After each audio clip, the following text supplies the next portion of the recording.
Voice low, breathes in. Imagine it's a crisp October evening in 1998. You're sitting at a corner booth in a dimly lit bar in Detroit, the kind of place where the neon sign flickers just enough to make the shadows dance.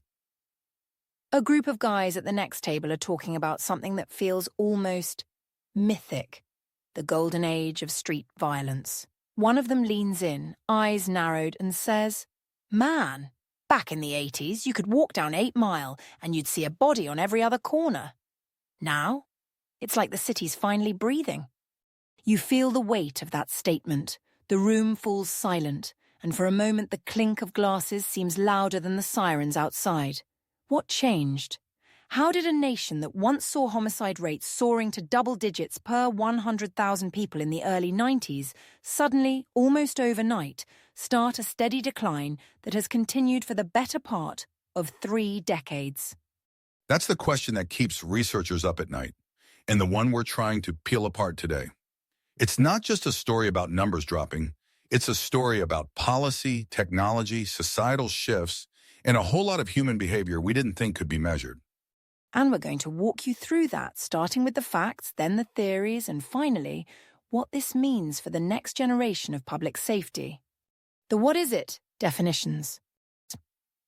Jordan, before we dive into the rabbit hole, can you give us a quick rundown? What exactly are we talking about when we say historic drop in US homicide rates? Sure thing.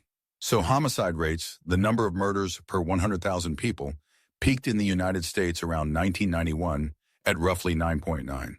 Since then, it's been on a downward trajectory, hitting about 5.9 in 2022, the lowest in modern history. That's almost a 40% decline. 40%, that's huge. But why is it called historic? Is it just because of the size of the drop? Partly, but also because the decline persisted through multiple social, economic, and political cycles. We're not talking about a temporary dip due to a single policy. It's a multifaceted transition that began in the early 90s and has continued despite wars, recessions, and the pandemic. So it's not just one thing, like the war on drugs got stricter or more police on the streets? Exactly. Think of it like a symphony where every instrument, legislation, technology, cultural change plays its part. If you pull the violin out, the overall sound changes, but the piece still moves forward. Same with homicide rates. You can't pin it to a single cause without ignoring the harmonious interplay of many factors. Why it matters, the stakes. All right, so we've got the numbers. Why should our listeners care? I mean, a lower homicide rate sounds good, obviously, but there's more to it, right? Absolutely. Lower homicide rates affect public health, economic stability, and social trust. Let's break that down. 1. Public health. Homicide is a leading cause of death for people aged 15-34. A reduction translates to fewer families shattered, fewer mental health crises, and reduced strain on emergency services. 2. Economic impact. Violence is costly.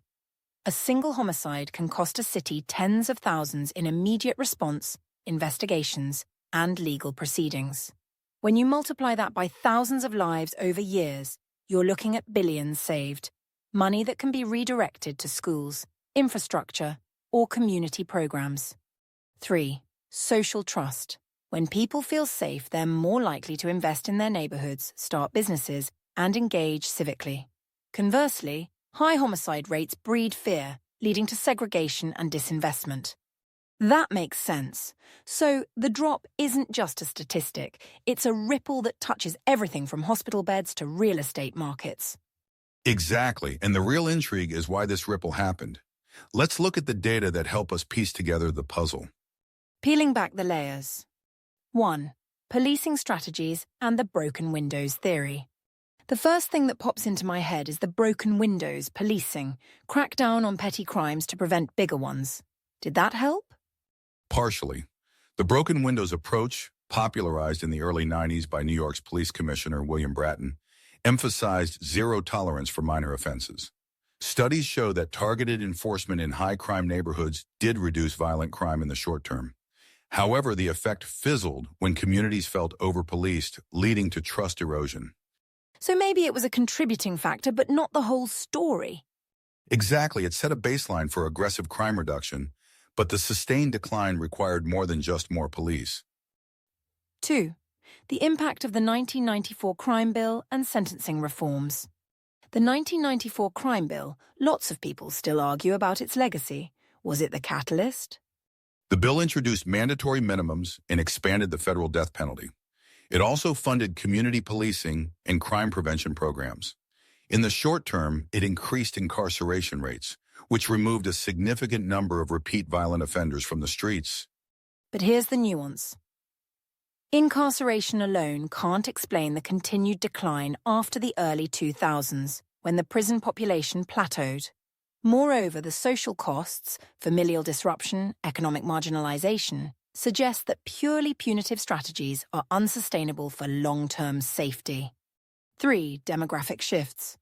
Demographics. What does that mean for homicide? Age structure. The young male demographic, 15-24, is historically the most violent. The U.S. saw a dip in the proportion of this group in the late 90s and early 2000s, partly due to baby boomers aging out and lower birth rates. That transition alone accounts for roughly 10–15% of the overall homicide decline. 4. Economic factors and the Great Stability. Money matters. Did the economy play a role? The early 90s recession, followed by steady economic growth through the late 90s tech boom, provided more jobs and higher wages, both correlating inversely with violent crime. The Great Stability period, 1995–2005, saw unemployment drop below 5% and poverty rates fell slightly. Economic security reduces the incentive for violent crime, especially when you factor in social welfare programs like the Earned Income Tax Credit. 5. The rise of technology and smart policing. I'm guessing smartphones, right? Partially, but more about data-driven policing.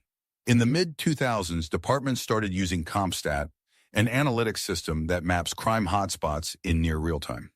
This allowed for targeted patrols and resource allocation where it mattered most. Moreover, body-worn cameras introduced accountability, reducing both officer misconduct and civilian violence. So tech made policing more efficient and transparent? Exactly, and later social media and online communities played a role in conflict de-escalation. Think of how viral videos now expose blatant violence, leading to swift legal consequences. 6. Gun control measures and legislative nuances. The guns. What's the data say? It's a mixed bag. Certain states enacted strong background checks and red flag laws in the 2010s, showing local drops in homicide rates. However, at the national level, gun ownership remained relatively stable. The key might be the quality of legislation. Targeted interventions, like closing loopholes, can reduce high-risk shootings without impacting the broader market. 7. Social and cultural shifts. Did culture change? Like people just becoming less violent? Absolutely. A rise in community-based interventions, mediation programs, street outreach, for example, Cure Violence, and faith-based initiatives, shifted the narrative from punish to prevent. Moreover, the decline of gang activity in many urban centers, partly due to economic opportunities and changing drug markets, for example, the move from crack to opioids, led to fewer organized violent incidents. So, it's a cultural pivot as much as a policy one. Right. The social acceptance of nonviolent conflict resolution grew, especially among younger generations. The intersection, why the drop, is historic. Pulling all these threads together, policing strategy, demographics, economics, tech, gun laws, and cultural shifts. What's the big picture reason? If you had to name one overarching factor, what would it be? It's not any single factor. It's the convergence of systemic reforms that created a feedback loop of safety. Think of it like a self-reinforcing ecosystem. Effective policing freed up resources for community programs. Economic stability reduced motivations for crime. Technology increased transparency. And cultural changes sustained lower violence levels. If we had to pinpoint a linchpin, I'd argue the strategic transition toward data-driven, community-focused policing, complemented by socio-economic investments, made the biggest sustainable impact. It turned the fight against homicide from a reactive to a proactive stance. And that's why historians label it historic. It changed the trajectory rather than just the speed. The future solution. So where do we go from here? Are we done with homicide decline? Or is there more room to improve? Plenty of room and several critical fronts we need to address. 1. Equitable data infrastructure. Not all jurisdictions have the same access to real-time analytics. Investing in nationwide data standards will help replicate successes across rural and underfunded areas. 2. Holistic mental health integration. The opioid epidemic reshaped the nature of violent crime. Embedding mental health services in law enforcement response teams can intercept potential violent incidents before they erupt. 3. Targeted gun policy. Innovation.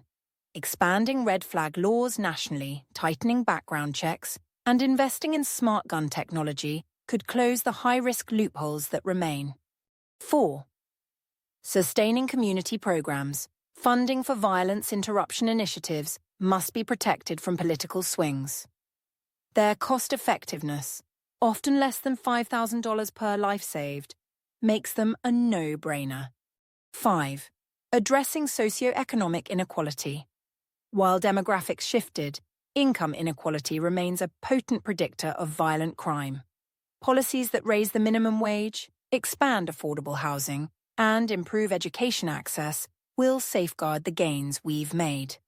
It sounds like a balance. Continue the tech and data advances while keeping the human element front and center. Exactly. The future of homicide reduction lies in integrating the hard tools, data, policy, technology, with the soft tools, community trust, empathy, and socioeconomic uplift. If we lose sight of any, the system could wobble. And I guess there's a warning sign in the recent uptick in certain cities? Yes, after a plateau in the early 2020s, some metros saw spikes linked to pandemic-related stress and policing reforms that created short-term gaps. It's a reminder that progress isn't linear, and we need adaptive strategies. Wrap up with sponsorship. Let's do a quick recap. The historic drop in US homicide rates, about a 40% decline since the early 90s, is the product of multi-layered reforms, data-driven policing, community investments, economic stability, targeted gun legislation, and cultural shifts toward nonviolence. And the real takeaway is that no single policy can claim the credit. It's the synergy, the way each piece feeds into the others, that made the decline sustainable and historic. This episode was made possible by you, our listeners. If you found value in this deep dive, consider supporting us. Your contribution keeps the research, production, and storytelling going.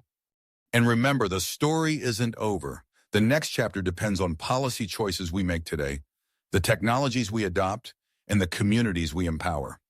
Thanks for joining us on this journey. I'm Sam. And I'm Jordan. Stay curious, stay safe, and keep asking the hard questions.